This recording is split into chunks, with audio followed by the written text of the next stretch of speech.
Warahmatullahi wabarakatuh. Di sini saya akan menjelaskan tentang perkiraan dan antisipasi masyarakat masa depan.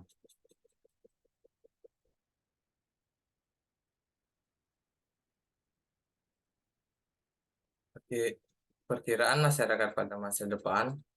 Pandangan masyarakat terhadap masa depan seringkali kompleks dan beragam, mencerminkan berbagai aspirasi, kekhawatiran, dan nilai-nilai yang ada dalam masyarakat. Terlepas dari perbedaan pendapat, penting untuk memperhatikan tantangan dan peluang yang muncul di masa depan serta bekerja sama untuk menciptakan masa depan yang lebih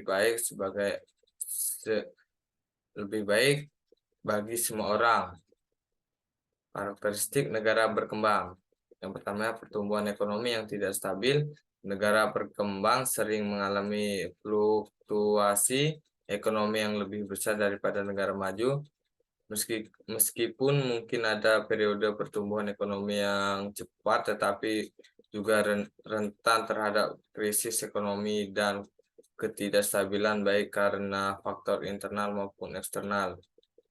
Yang kedua, ketimpangan ekonomi yang besar. Negara berkembang cenderung memiliki ketimpangan ekonomi yang lebih besar antara kelompok kaya dan miskin, serta antara daerah perkotaan ekonomi yang lebih besar antara kelompok kaya dan miskin antara daerah pada pedesaan.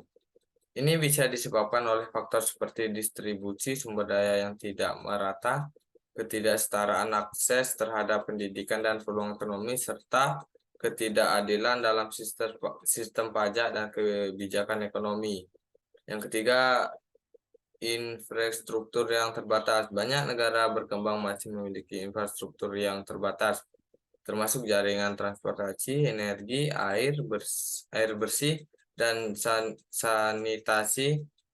Ini sering menjadi hambatan dalam pengembangan ekonomi dan kesejahteraan sosial. Upaya pendidikan dalam mengantisipasi masa depan. Pengembangan keterampilan abad ke-21 pendidikan harus fokus pada perkembangan keterampilan yang relevan untuk abad ke-21 seperti keterampilan pemecahan masalah, kreativitas, kemampuan berpikir kritis, literasi digital, dan kemampuan berkolaborasi. Interaksi teknologi dalam pembelajaran. Pendidikan harus memanfaatkan teknologi untuk meningkatkan pembelajaran termasuk penggunaan platform pembelajaran online, aplikasi mobile, dan sumber daya digital lainnya untuk mendukung pembelajaran yang adaptif dan berbasis teknologi.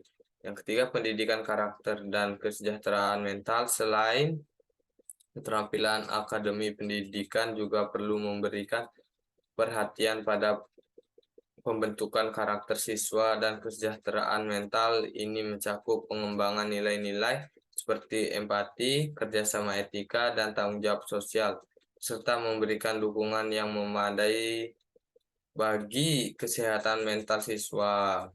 Yang keempat, pendekatan pembelajaran berbasis proyek dan pengalaman. Pembelajaran berbasis proyek dan pengalaman memungkinkan siswa untuk belajar melalui pengalaman langsung dan aplikasi praktis yang meningkatkan keterlibatan dan relevansi pembelajaran dengan dunia nyata.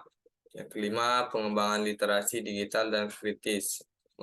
Mengingat peran teknologi dalam kehidupan sehari-hari, pendidikan harus memprioritaskan pengembangan literasi digital termasuk kemampuan untuk mengevaluasi informasi secara kritis, memahami dampak teknologi, dan jaga keamanan digital. Sekian presentasi dari saya. Terima kasih.